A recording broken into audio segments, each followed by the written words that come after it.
அருட்பெருஞ்சோதி அருட்பெருஞ்சோதி தனிப்பெரும் கருணை அருட்பெருஞ்சோதி.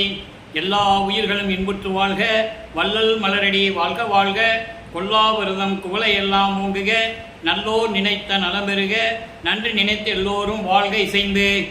உலக மக்களே, அறிவார்ந்த அன்பர்களே, ஆன்மநேய ஒருமைப்பாட்டுடைய அன்பர்களே, வல்லப்பெருமான் அருளிய திருவுட்பாவிலிருந்து அருட்பெருஞ்சோதி ஆண்டவருடைய திருவிளையாடல்களையும், அருட்பெருஞ்சோதி ஆண்டவர் தன்னை அருளால் பெற்றெடுத்த வள்ளல் பெருமானை அவர்களை எப்படி இந்த பூலோகத்திற்கு ஒரு தாயின் கருவறையிலிருந்து வரவழைத்தார், வருவிக்க உற்றார் என்பதையும், சுத்த சன்மார்க்க நெறிகளை பிள்ளை பெருமானவர்கள் எப்படி வளர்ப்பமானவர்கள் உலக மக்களிடம் உரையாற்றினார்கள் என்பதையும் திருவொற்பாவின் பாடலின் மூலமாக நாம் பார்த்து கொண்டிருக்கிறோம். காரணம், ஏற்கனவே தோன்றிய பிரபஞ்சத்தில் தோன்றிய 4 யுகங்களிலுமே சமயங்களும் மதங்களும் மார்க்கங்களும் தோன்றி மக்களை பிரிவினை செய்து வேறுபட்ட கருத்துக்களுடன் மக்களிடம் செய்திகளை பரப்பி மக்களை ஆண்டு கொண்டிருந்தார்கள் என்பதை நாம் ஏற்கனவே பார்த்து கொண்டிருக்கிறோம். எனவே ஒவ்வொரு யுகங்கள் முடிந்தவுடனே, யுகங்கள் அழிந்தவுடனே அந்த யுகத்தில் தோன்றிய சமயங்களும் மதங்களும் மார்க்கங்களும் அழிந்துவிடும். இந்த விளக்கங்களை நாம் ஏற்கனவே தெளிவாக பார்த்து விட்டோம். அதன் பிறகு கலியுகம் 1900 ஆண்டுகளிலே முடிவடைந்து விட்டது. அதன் பிறகு தோன்றிய சதுர யுகத்தில் பிள்ளைப்பெருமான் அவர்கள் இந்த யுகத்தை ஒளி யுகம் என்று கூறுவார், சக்தி யுகம் என்று கூறுவார்.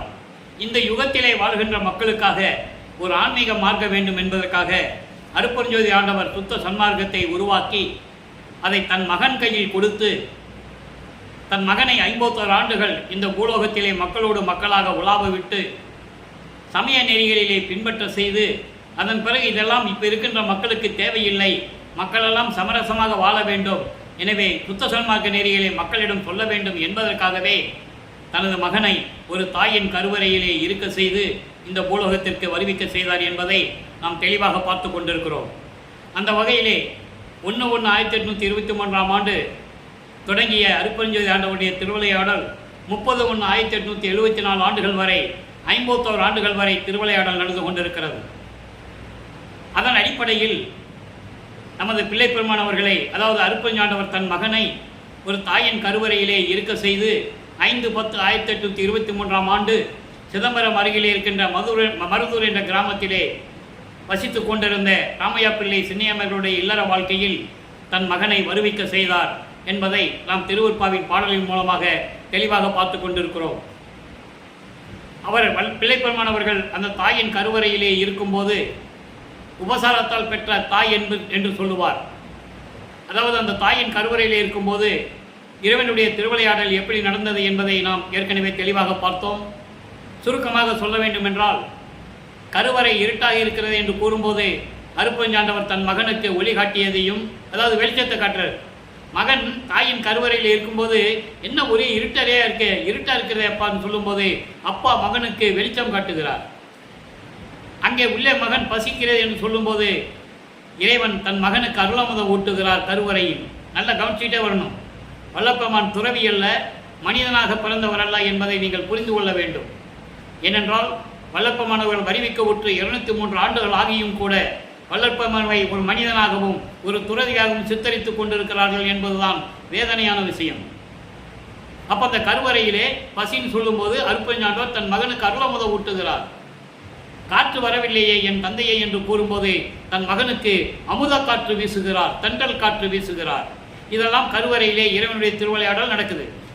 அதுக்கப்புறம் 5 மாத குழந்தையாக இருக்கும்போது சிதம்பரத்திலே தன் மகனுக்கு, அதாவது நமது பிள்ளை பெருமான் அவர்களுக்கு, நான் ஏன் பிள்ளை பெருமான் என்று கூறுவதென்றால், அருட்பெருஞ்சாண்டவர் தன் மகனுக்கு வைத்த பெயர் செல்வப்பிள்ளை, உலகியலிலே அவருக்கு வைத்த பெயர் ராமலிங்கம், அதன் பிறகு திரு அருட்பதாச வள்ளலார் என்று மக்களால் அழைக்கப்பட்டார். அதனால்தான் நான் பிள்ளை பெருமான் என்று கூறுவதுண்டு. பிள்ளை பெருமான் அவர்கள் 5 மாத குழந்தையாக இருக்கும்போது தன் மகனுக்கு அருட்பெருஞ்சாண்டவர் வெளியாக காட்டுகிறார், வெட்ட வெளியாக, இறைவன் வெட்ட வெளியாக இருப்பதை தன் மகனுக்கு காட்டுகிறார் என்பதை திருவொற்பாவின் பாடலின் மூலமாக நாம் தெளிவாக பார்த்து விட்டோம். அதன் பிறகு இறைவனுடைய திருவிளையாடல் நடக்குது 51 ஆண்டுகள். இந்த 51 ஆண்டுகளை 8 பிரிக்கிறார் அருட்பெருஞ்சாண்டவர். ஒவ்வொரு 8 ஆண்டுகளிலும் தன் மகனை எப்படி வழி நடத்துகிறார், தன் மகனிடம் எப்படி திருவிளையாடல் நடக்குது, எப்படி திருவிளையாடல் செய்து கொண்டிருக்கிறார் என்பதை தான் பாடலின் மூலமாக பார்த்து கொண்டிருக்கிறோம். அந்த வகையிலே பிள்ளைப்பெருமான் அவர்கள் வளர்ந்து கொண்டிருந்த காலகட்டங்களில் ராமையா பிள்ளை அவர்கள் காலமான உடனே சின்னையம்மையார் அவர்கள் குழந்தைகளை அழைத்து கொண்டு அவர்களுக்கு உலகிலே பிறந்த குழந்தைகள் 4 பேர், 2 ஆண் பிள்ளைகள், 2 பெண் பிள்ளைகள். 5ஆவதாக நமது பிள்ளைப்பெருமான் அவர்கள் இறைவனுடைய மகனாக ஒரு தாயின் வயிற்றிலிருந்து வருவிக்க செய்தார் என்பதை எப்படி திருவிளையாடல் நடந்தது என்பதை பாடல்களின் மூலமாக விளக்கமாக பார்த்து விட்டோம். இது கதையல்ல, கற்பனை அல்ல. திருவொற்பாவில் வல்லப்பமானவர்கள் கூறிய உண்மைகளை உங்களுக்கு நான் சொல்லிக் கொண்டிருக்கிறேன். இதுதான் உண்மை, இதுதான் சத்தியம். அதன் பிறகு அந்த அம்மா 5 குழந்தைகளையும் அழைத்து கொண்டு பொன்னேரியில் இருக்கின்ற சின்ன காவனத்துக்கு செல்லுகிறார்கள். அங்கே சின்ன காவனம் என்ற கிராமம். அங்கே சில காரணங்களால் தங்க முடியவில்லை. சென்னையில் வந்து குடியேறுகிறார்கள். அவர்கள் குடியேறிய பகுதி ஏழுகிணர் பகுதியில் இருக்கின்ற வீராசாமி முதலியார் தெருவில் குடியேறுகிறார்கள். நமது குழந்தை இறைவன் வளர்ந்து கொண்டிருக்கிறார். முதல் 8 இறைவனுடைய திருவிளையாடல் என்ன நடக்குது? நமது பிள்ளைப்பெருமான் அவர்கள் 8 ஆண்டுகளுக்குள் இருக்கிறார். பள்ளியிலே கொண்டு போய் சேர்க்கிறார்கள். பள்ளியிலே படிக்க முடியாது என்று சொல்லி வந்து விடுகிறார். உலகிலேயே சொன்ன விளக்கங்கள் வேறு, அதுக்குள்ள நம்ம போக வேண்டாம். திருவொற்பாவில் என்ன சொன்னார்? ஏன் பள்ளிக்கூடத்திலிருந்து வெளியே வந்தார்? முன்னை பள்ளி பயிற்றாது எந்தனை கல்வி பயிற்றுவித்து முழுதும் உணர்வித்து உடற்பொழுதெல்லாம் தவிர்த்து என்னை பள்ளி எழுப்பிய அருப்பெருஞ்சோதி என் அப்பனே பள்ளி எழுந்தருள்வாயே. இது 6ஆம் திருமுறையில் வந்து சொல்லுவார். திருப்பள்ளி எழுச்சி என்ற ஒரு பதிகத்திலே 7வது பாடலில் சொல்லுவார். இதை ஏன் இதை சொல்கிறோம்னா, ஏன் படிக்கலை, பள்ளிக்கூடத்தில் சேர்த்தாங்க, ஏன் படிக்கலைன்னு சொல்கிறாரு. எப்படின்னா, அவங்க அப்பா அருப்பெருஞ்சாண்டவர் நினைக்கிறாரா, தன்னுடைய பிள்ளை இந்த உலகத்தில் இந்த உலகியலில் எந்த வாத்தியார்கிட்ட போய் பள்ளிக்கூடம், அதாவது படிப்பு படிக்கக்கூடாது, யாரையும் தன் மகன் குருவாக ஏற்றுக்கொள்ளக்கூடாது, தன் மகன் வெள்ளை உடை தான் அணிய வேண்டும். இந்த 3 நிகழ்களில் இறைவனுடைய திருவிளையாடல் நடக்குது. இது யாருக்கும் தெரியாது. ஆக இந்த 8 ஆண்டுகள் வரைக்கும் அவர் இந்த நிலையில் இருந்து கொண்டிருக்கிறார். பள்ளிக்கூடத்தில் போக முடியாதுன்னு சொன்னால் வீட்டில் என்ன பிரச்சனை இருக்கும்? அந்த குழந்தையை திட்டுவாங்க, அடிப்பாங்க, வீட்டுக்கு வராத, வெளியே போன்னு கத்துவாங்க, எல்லாம் நடக்கும். இது இயற்கை தானே. இது இறைவனுடைய மகன் அவங்களுக்கு தெரியாது. நல்லா புரிஞ்சுக்கணும் நீங்கள். அப்போது இந்த நிலையில் இருக்கும்போது இவர் ஒரு தனிமையான ஒரு இடத்தை தேடுகிறார். அப்படி கிடைத்த இடம்தான் கந்தகோட்டம் என்ற ஒரு இடம். அங்கே ஒரு முருகன் கோயில் இருக்குது. எல்லாம் தூங்கி எழுந்துறதுக்கு முன்னால் இவர் எந்திரிச்சு அங்கே போயிடுவார். எல்லாம் திட்டுவாங்களே, எல்லாம் தூங்கின பிறகு தான் வருவார். போன திட்டு கிடைக்குமோ, என்ன திட்டுவாங்களோ செய்வாங்களோ, பயந்து வர்றது.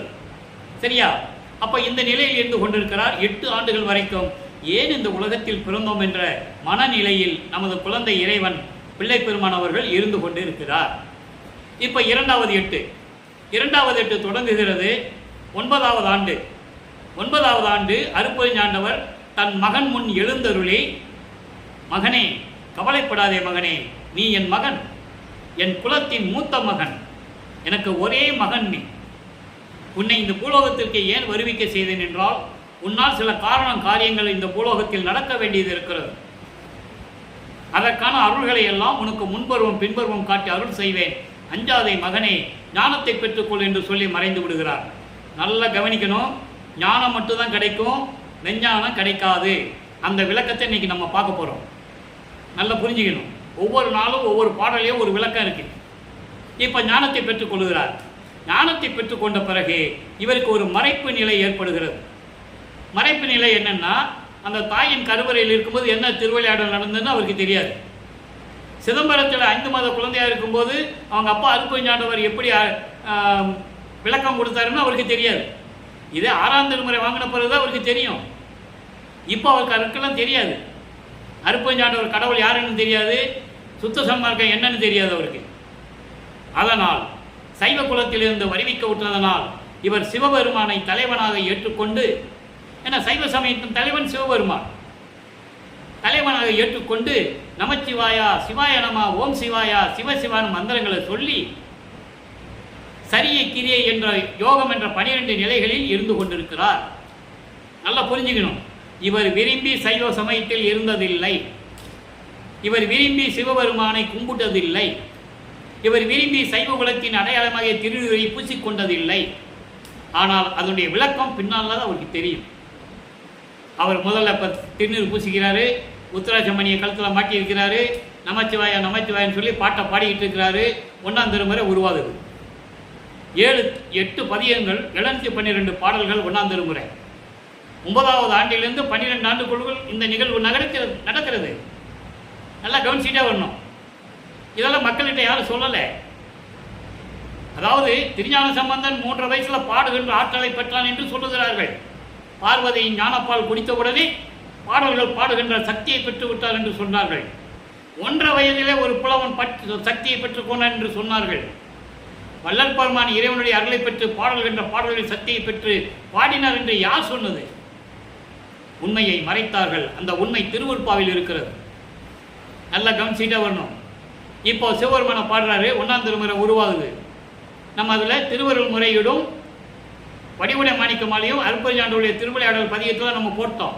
இன்னும் நிறைய விளக்கங்கள் சொல்ல வேண்டி இருக்குது. ஒரே நாளில் எல்லா விளக்கங்களும் சொல்ல முடியாததுக்காக நம்ம பிரித்து சொல்லிக்கிட்டு இருக்கோம். இப்போ சிவனேசவன் என்ற ஒரு பதிகம், 4வது பதிகம், அது மொத்தம் 102 பாடல்களை கொண்டது. இதுவரை நம்ம 98 பாடலை பார்த்துட்டோம். இன்னைக்கு 99வது பாடல் நல்லா கவனிங்க. இப்போ பிள்ளை பெருமானவர்கள் 9வது ஆண்டிலிருந்து 12 ஆண்டுகளுக்குள் இருக்கிறார். 1ஆம் திருமுறை இருக்குது. சிவபெருமானை வழிபடுகிறார். எப்படி வழிபடுகிறார்? சிவனேச வெண்பா. நல்லா கவனிக்கணும். ஞானத்தை பெற்றுக் கொள்கிறார். 9 வயசில் ஞானத்தை பெற்ற பிறகு இந்த உலகத்தில் என்னென்ன நடந்ததுன்னு அவருக்கு தெரியுது. அதுக்கு ஒரு பாடல் இருக்கு பாருங்க. கண்ணப்பன் ஏத்தும் நுதல் கண்ணப்பா. நுதல் கண்ணப்பன நெற்றிக்கண்ணுடைய இறைவன். கண்ணப்பன் என்பது திண்ணப்பன் என்ற ஒரு வேடன். திண்ணப்பன் என்ற ஒரு வேடன் ஒரு காட்டில் வேட்டையாடி கொண்டிருக்கின்றவன். அவன் அந்த மலையில் இருந்து கொண்டு வேட்டைகளை விளையாடி, அதாவது விலங்குகளை வேட்டையாடி மாமிசத்தை கொண்டு வந்து லிங்கத்துக்கு வைக்கிறது.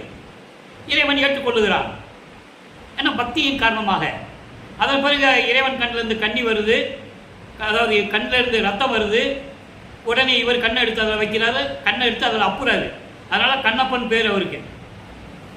அப்போ கண்ணப்பன் என்ற பேர் உடைய அந்த வேடன் கண்ணப்பன் வணங்கக்கூடிய இறைவனே அப்படின்னு சொல்கிறார். ஓகேவா? இப்போ இந்த நிலையில் இருக்கின்ற இறைவன் நல்ல கல்விங்க ஞானம் பெற்றுக்கொண்டார். மெஞ்ஞானம் கிடைக்கலன்னு சொன்னேன்ல, அதை இங்கே சொல்கிறாரு. மெஞ்ஞான விண்ணப்பம் நினக்கோர் விண்ணப்பம். எனக்கு ஞானத்தை கொடுத்து விட்டு மறைந்து விட்டார்கள், எனக்கு மெஞ்ஞானம் வேணுமே, அதுக்கு உன்னிடம் ஒரு விண்ணப்பம் வைக்கிறேன். சிவபெருமானை ஏற்றுக்கொள்ளுகிறார். நல்லா புரிஞ்சுக்கணும். சிவபெருமானை ஏற்றுக்கிட்டு சிவபெருமானிலிருந்து உனக்கு எனக்கு மெஞ்ஞானம் வேணும்னு சொல்லி உங்ககிட்ட ஒரு விண்ணப்பம் வைக்கிறேன். ஞானம் கிடைத்தது. உன்னை பற்றி பாடுகின்ற பாடல் பாடுகின்ற ஆற்றல் கிடைத்தது. இப்போ எனக்கு மெஞ்ஞானம் வேண்டும், மெஞ்ஞானம் வேண்டும் விண்ணப்பம் வைக்கிறாரு. அதில் சொல்கிறார் பாருங்க. இந்த பாடலுக்கு அடுத்த வரி இருக்குல்ல, அதுக்கேற்றபடி விளக்கம் 6ஆம் திருமுறை எப்படி இருக்குன்னு இப்போ நம்ம பார்க்க போகிறோம். மண்ணில் சில வானவரை போற்றும் மதத்தோர் பலர் உண்டு. இந்த பூலோகத்தில் தேவர்களை போற்றக்கூடிய மதங்களை சார்ந்தவர்கள் பலர் உண்டு. நான் அவரை சேராமல் நாட்டு. நான் அவங்ககிட்ட போய் சேரக்கூடாது. நல்லா புரிஞ்சுக்கணும். சிவபெருமானே நல்லா புரிஞ்சுக்கங்க. காளகஸ்தின்னு ஒரு இடம் இருக்குது. இந்த கண்ணப்பன் சொல்லும்போது அதை சொல்லணும். காளகஸ்தின்னு ஒரு இடம் இருக்குது ஆந்திராவில், திருப்பதி பக்கத்தில். அங்கே தான் கண்ணப்பன் அந்த வனத்தில் தான் கண்ணப்பன் விலங்குகளை வேட்டையாடி போகிறது காளகஸ்தியில். இன்னைக்கும் அந்த இடம் இருக்குது. அப்படி இறைவன் ஆட்கொண்டப்பட்டவன் கண்ணப்பன். அப்படி கண்ணப்பனை ஆட்கொண்ட முதல் கண் உடைய 3 கண்கள் உடைய இறைவனே, எனக்கு மெஞ்ஞானம் வேணும்னு சொல்லி உங்ககிட்ட விண்ணப்பம் வைக்கிறேன். ஏன்னா இந்த பூலோகத்தில் பல மத தலைவர்களை போற்றக்கூடிய, பல வானவர்களை போற்றக்கூடிய மத தலைவர்கள் பலர் உண்டு. நான் அவங்ககிட்ட போய் சேரக்கூடாது. அந்த நிலையில் நீ என்னை வச்சுக்கணும். எப்படி சொல்றாரு பாருங்க. அப்போ அந்த வயதிலேயே அவருக்கு அந்த ஞானம் கிடைத்தது. மெஞ்ஞானம் இல்லை, உனக்கு விண்ணப்பம் வைக்கிறேன், எனக்கு கொடுக்கணும்னு கேட்குறாரு. இப்போ நல்லா பாருங்க. இந்த மத தலைவர்கள் தேவர்களையும் வானவர்களையும் போற்றக்கூடிய பலர் இருக்கிறார்கள் என்பதை சுத்த சன்மார்க்கம் பெற்ற பிறகு, இவருக்கு மெஞ்ஞானம் கிடைத்த பிறகு என்ன பாடலில் சொல்கிறாரு, கண்டிப்பாக சொல்லியே ஆகணும். இங்கே பாருங்க. அருள் விளக்கமாலை 37வது பதிகம், அதில் 89வது பாடலில் சொல்லுவார்.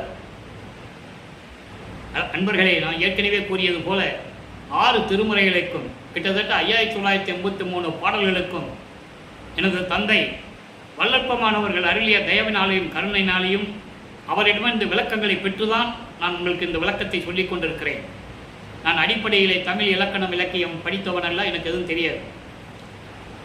இது ஏன் சொல்கிறேன்னா, இறைவனுடைய அருள் எப்படிப்பட்டதுன்னு உங்களுக்கு புரியணும். அருள் விளக்க மாலையில் 89 பாடல் என்ன சொல்கிறார் பாருங்க. எப்படிப்பட்ட மத தலைவர்கள், எப்படிப்பட்ட தேவர்களை தனியாக பிரிக்கிறாரு பாருங்க. நான்முகர், நல் உருத்திரர்கள், நாரணர், இந்திரர்கள், நவில் அருகர், புத்தர் முதல் மத தலைவர் எல்லாம் தேவர்களை எப்படி பிரிக்கிறாரு? பிரம்மன், திருமால், ருத்திரன், மகேஸ்வரன், சதாசிவம், இந்திரன் போன்ற தேவர்கள், கடவுளர்கள் அல்ல. கடவுள் நிலைக்கு அருட்பெருஞ்சானுடைய கடவுள் நிலைக்கு கோடான கோடி பங்கு கீழ்நிலையில் இருக்கின்றவர்கள். தெளிவான விளக்கங்கள் திருவருட்பாவில் இருக்கிறது. அதனால பிரித்து சொல்றாரு. 12வது வயதுக்குள் எனக்கு மெஞ்ஞானம் வேணும்னு கேட்கிறாரு. அதை 6ஆம் திருமுறையில் வரும்போது எப்படி சொல்றாரு பாருங்க. அவங்க அப்பா மகன்கிட்ட எப்படி சொன்னாராம், மகனே, இந்த வானவர்கள் தேவர்கள் இருக்காங்களே, பிரம்மன், திருமால், ருத்திரன் போன்றவர்கள், இவர்களும் சரி, அருகர்னா இந்த மகாவீரர், சமணர், இந்த லிஸ்ட்லாம் அதில் வந்துடும், டோட்டலாக வந்துடும். அவங்க கிறிஸ்துவர், இஸ்லாமியர் போன்றவர்களுடைய தலைவர்கள் எல்லாமே அந்த லிஸ்ட்டில் வந்துடும். மத தலைவர்கள் தனியாக சொல்கிறார் பாருங்க. புத்தன் என்ற மத தலைவர்கள் எல்லாம், இவர்கள் எல்லாம் வான்முகத்தில் தோன்றி, அதாவது ஒரு நிலையில் தவம் இருந்தோ ஞானத்தை பெற்றுக்கொண்ட ஒரு நிலையில் இருக்கும்போது இறைவனிடமிருந்து அருள் ஒளி சிறிதை அடைந்து இந்த வையகத்துக்கும் வானகத்திற்கும் மனம் போனபடி திரிந்தார்கள். தெளிவா சொல்றேன். இப்படிப்பட்டவர்களை எல்லாம் இவர்களிடத்தில் என்னை கொண்டு போய் சேர்க்கக்கூடாதுங்கிறார் வல்லற்பெருமான். அங்கே சிவபெருமான் கிட்ட சொல்றாரு, அருட்பெருஞ்சாண்டவர் தான் கடவுள் தெரிஞ்சவொன்னே அருட்பெருஞ்சாண்டவர் சொல்றாரு. உடனே எங்க அப்பா சொல்றாரு பாருங்க, தேன் முகந்து உண்டார் எனவே விளையாடான் என்ற சிறு பிள்ளை கூட்டம் என அருள் பெருஞ்சோதியால் தான் நீ மிக கண்டு அறிக என சாற்றிய சத்குருவே. அவங்க அப்பா சொல்றாங்க மகன்கிட்ட, மகனே நல்லா கவனிச்சிக்கோ, இது வரைக்கும் நீ சைவ சமயத்தில் இருந்த, உனக்கு ஒன்றும் தெரியாது, மெஞ்ஞானம் உனக்கு நான் கொடுக்கல, இப்போ உனக்கு மெஞ்ஞானம் கொடுத்துட்டேன், அந்த அருள் ஜோதி ஒளி இருக்கே, அதனால நீ நல்லா மெஞ்ஞானத்தில் நீ தெரிஞ்சுக்கோ. இந்த பிரம்மன், திருமால், ருத்திரன்லாம் யாரும் கிடையாது, அவங்கள தேவர்கள் தானே தவிர மற்றவங்க யாரும் கிடையாது. இந்த புத்தன் போன்ற மத தலைவர்கள்லாம் என்ன பண்ணாங்க தெரியுமா? என்னுடைய அருளை சிறிதளவு பெற்றுக்கொண்டு இந்த வையகத்துக்கும் இந்த பூலோகத்துக்கும் மாணவத்துக்கும் மனம் போனபடி திரிந்தார்கள். தேன் முகுந்து உண்டார் எனவே, உள்ளங்கையில் தேனை வச்சுக்கிட்டு சாப்பிட்டு பார்த்தா தானே அதனுடைய இனிப்பு தெரியும். மோந்து பார்க்குறாங்களாம். மோந்து பார்த்துட்டு இனிப்பாக இருக்குது அப்படின்னு சொல்றது போல, தேனை மோந்து பார்த்துட்டு இனிப்பாக இருக்குன்னு சொல்றது போல அவங்க இருக்கிறாங்களாம். விளையாடான் என்ற சிறு பிள்ளை கூட்டம், விளையாடக்கூட தெரியாத கூட சிறு பிள்ளை. அப்படின்னா யாரு? பிறந்த குழந்தைக்கு விளையாட தெரியாது. விளையாடான் என்ற சிறு பிள்ளை கூட்டம் என அருள் ஜோதி ஒளியால் நீ கண்டு அறிக எனக்கு சொல்லிய சத்குருவே. எவ்வளவு அழகா சொல்றாரு பாருங்க. சபையில் நடத்தரசு, நான் ஏற்கனவே சொல்லியிருக்கேன், திருவருட்பாவில் சொல்லுகின்ற சத்தியஞான சபையெல்லாம் அங்கே சுத்த சிவஞானவில் இருக்கின்ற சத்தியஞான சபை மக்களுக்காக வடலூரிலே ஒரு சத்தியஞான சபையை நிறுவினார் என்பதை நீங்கள் புரிந்து கொள்ள வேண்டும். அப்ப எப்படி சொல்றாரு? அதாவது ஞானம் கிடைத்த உடனே எனக்கு மெஞ்ஞானம் வேணும்னு கேட்கிறார்.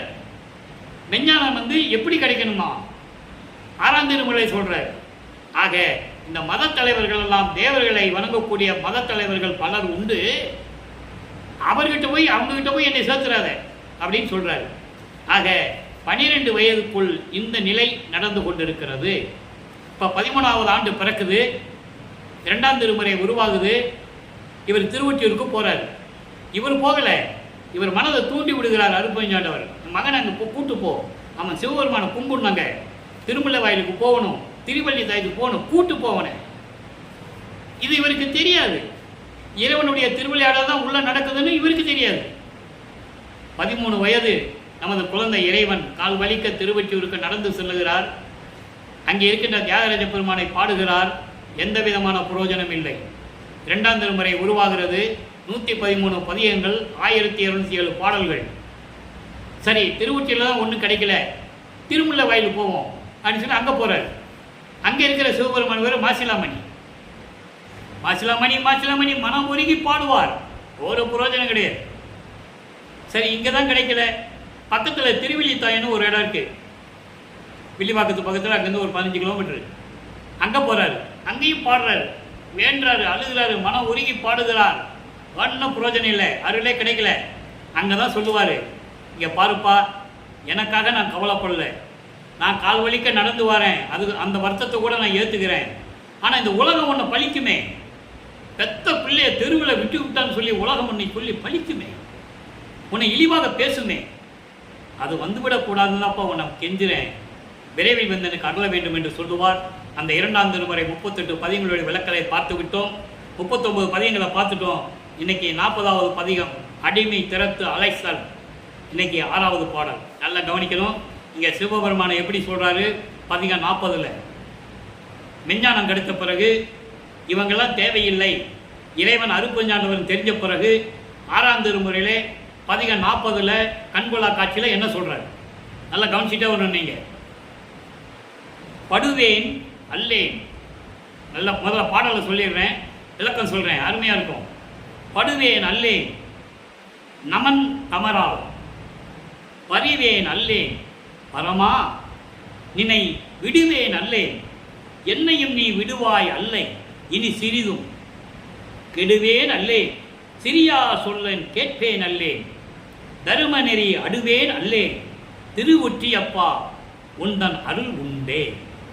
என்ன சொல்றாருன்னா, திருவொற்றியில் இருக்கின்ற அப்பனே, தியாகராஜ பெருமானே, உன் அருள் கிடைத்து விட்டால், உன்னுடைய அருள் எனக்கு உண்டு என்றால், நீ எனக்கு அருளை கொடுத்து விட்டால் நான் ஏன் இவ்வளவு துன்பங்கள் படப்போகிறேன், யமன் தூதுவனால் நான் ஏன் கஷ்டப்பட போகிறேன், படுவேன் அல்லேன் நமன் தமரால், யமனுடைய தூதுவனால் நான் ஏன் பயப்பட போகிறேன், நீ எனக்கு அருளை கொடுத்து விடு, உன் அருள் உண்டு என்றால், நீ எனக்கு அருளை கொடுத்து விட்டால் நான் ஏன் யமனை பார்த்து பயப்பட போகிறேன், இரக்கமில்லாமல் நான் ஏன் சுற்றி கொண்டு இருக்க போகிறேன், பரமா உன்னை நான் விடுவேனா, உன்னை இறுதியாக பிடித்து கொள்ள மாட்டேனா, என்னை நீயும் விடுவாய் இல்லை சிறிதும், நீ என்னை விட மாட்ட, உன் அருள் எனக்கு கிடைச்சிச்சுன்னா நீயும் விட மாட்ட, நானும் கெட்டு போக மாட்டேன், தீயவர்களுடைய சொல்ல நான் கேட்கவும் மாட்டேன், சிறியா சொல் கேட்பேன் அல்லேன்.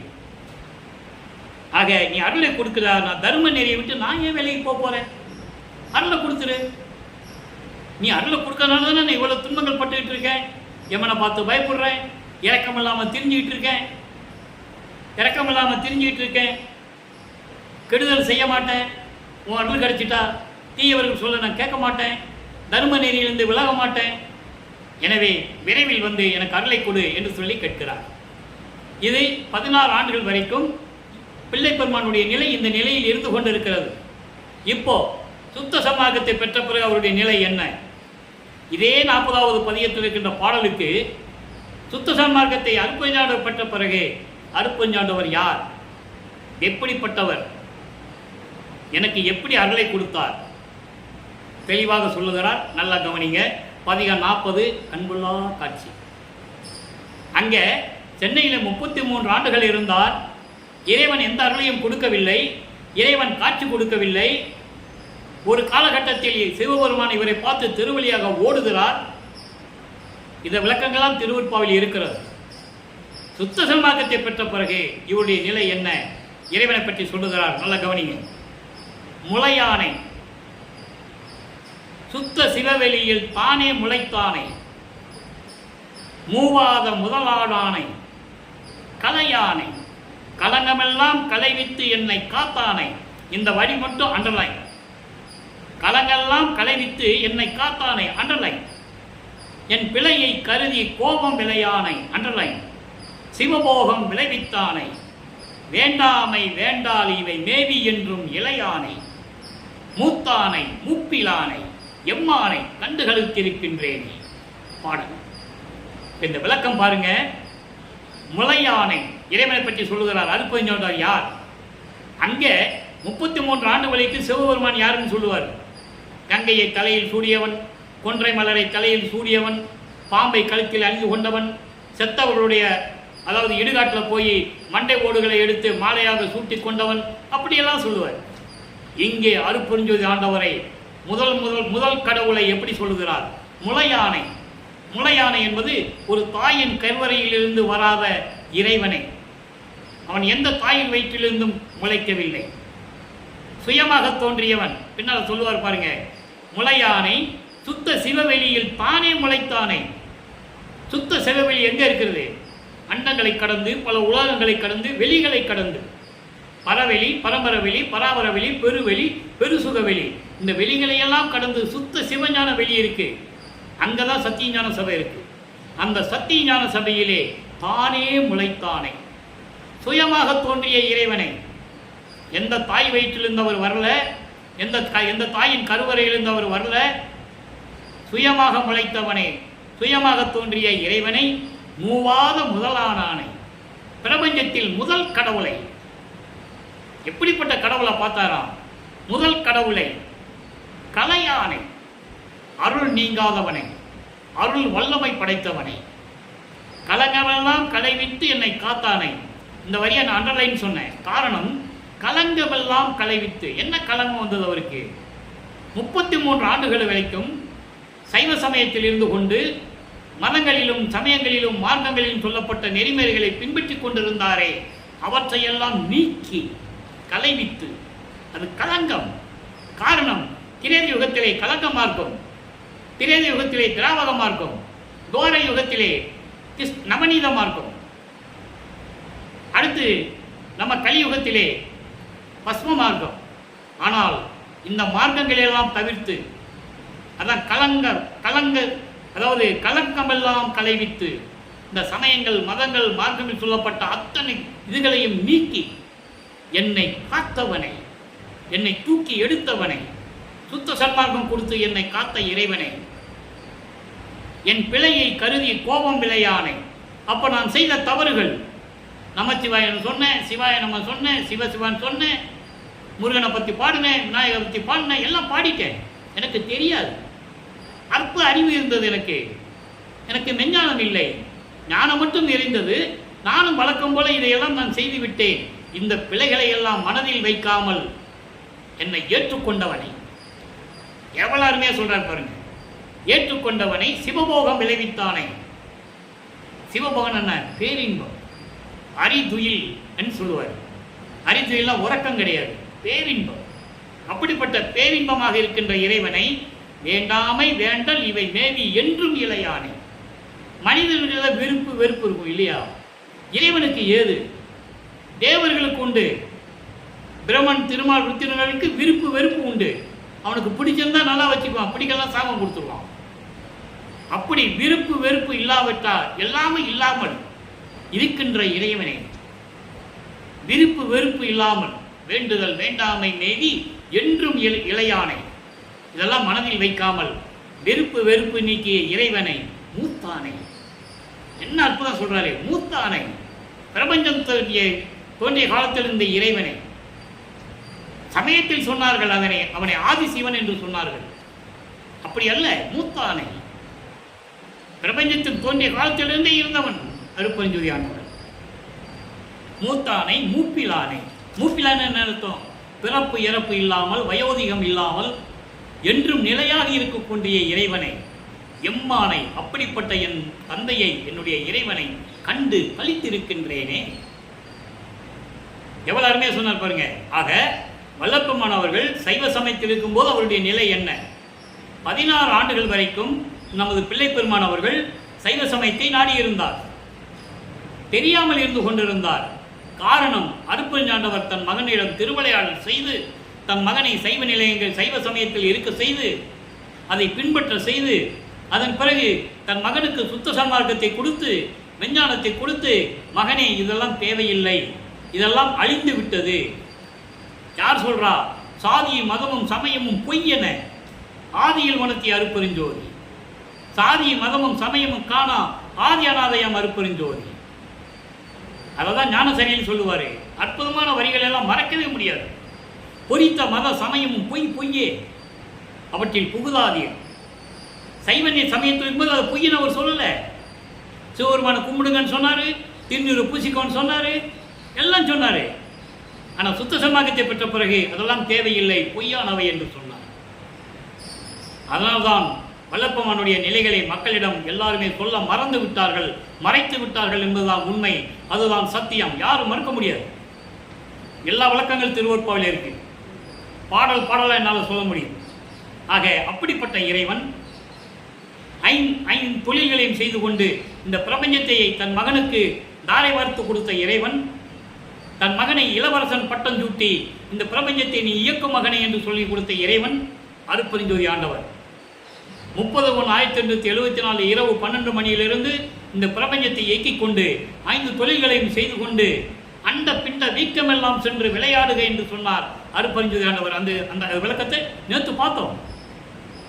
எனவே எல்லா உயிர்களையும் படைத்துக் கொண்டு இந்த பிரபஞ்சத்தை இயக்கிக் கொண்டு வல்லப்பமான் இருந்து கொண்டிருக்கிறார்.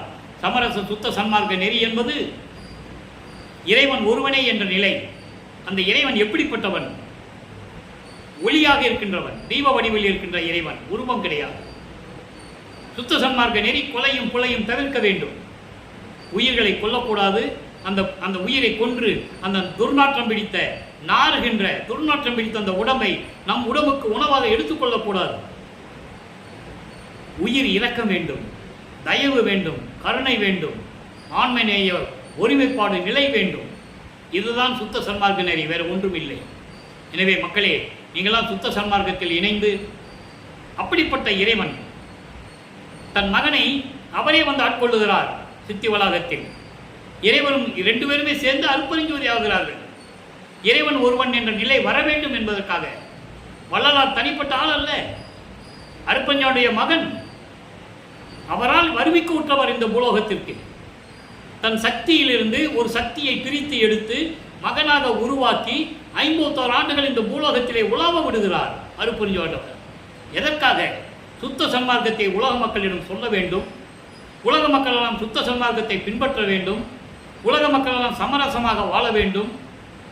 இந்த சமயங்களும் மதங்களும் மார்க்கம் சொல்லப்பட்ட பிரிவினைவாதனைகளை ஒதுக்கி எல்லாரும் ஒற்றுமையாக வாழ வேண்டும். உயிர் இரக்கத்தோடு வாழ வேண்டும்.